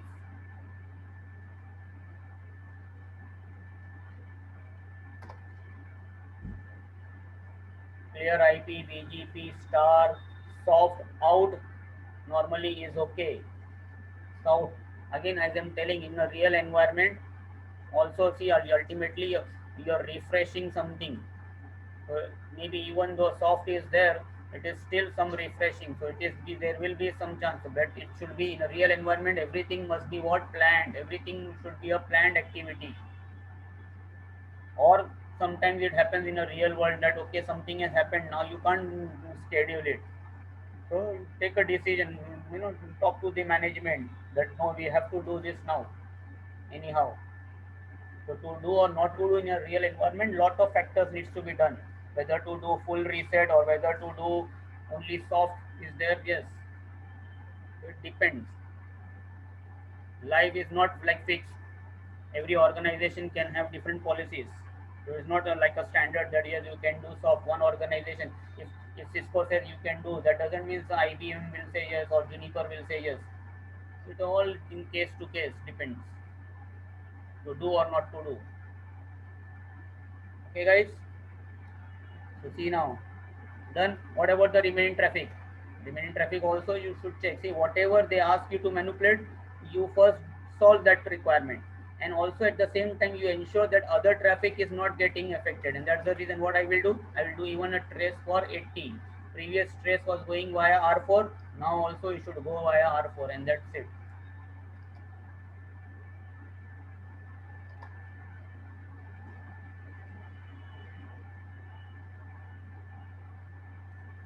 Okay. So whenever you get a requirement, ask yourself, you have to ask, before you start the configuration, ask some questions. Okay, what type of traffic am I being told to manipulate? Ask yourself.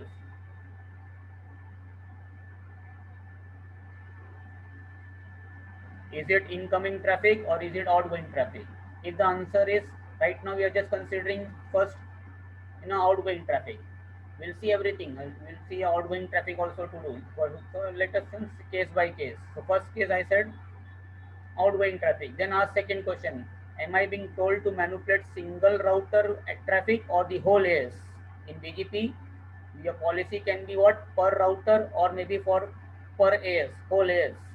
So if you see, the task was what? R7 should prefer R6, R7 should prefer R5 for 66. So only it was with reference to R5. So that's the reason. What is the best attribute to be manipulated? Weight. Weight is the best attribute. Why weight? Because it is topmost in the hierarchy. Always higher attribute should be manipulated first for a particular thing, because the decision will be faster then. Okay. Now suppose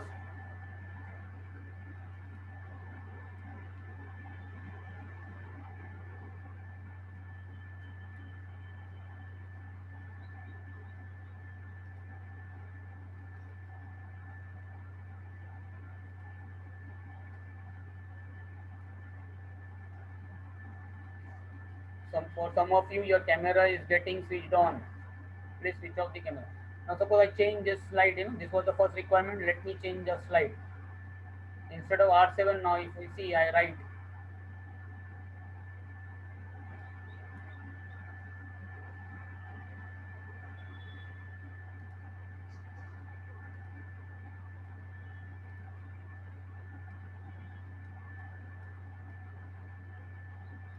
see the task I'm changing slightly. What I'm saying now this time, AS1 to send traffic for 66 should prefer R5. AS1 to send traffic to 66 should prefer R5. So now again you should ask yourself, again what type of traffic am I being told to manipulate? Incoming traffic or outgoing traffic?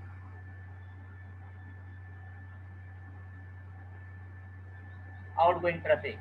Then whose outgoing traffic am I being told? Single router or the whole AS?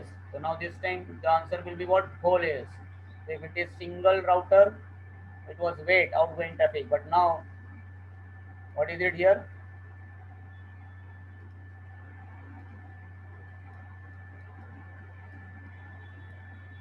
Outgoing traffic for the whole AS you are being told to manipulate. What is the best attribute to manipulate? Local preference. Best solution. We can do via wait also. We can solve this problem by wait also, but it will not be scalable. See, my solution should be what? Scalable also, best. So in BGP, to solve a particular requirement, you can do through multiple ways. Like I already shown you on R5, I can go and change that router ID. I did that. That way also R7 was preferring R5, right? So that was also solution. But what the problem was what? Other traffic was also getting affected. So your solution must be what? According to specific requirements. So whole AS outgoing traffic. The best attribute to manipulate is what? Wait. Okay. And to do that, we'll continue tomorrow. Let me. So see you guys tomorrow, same time, inshallah. Okay.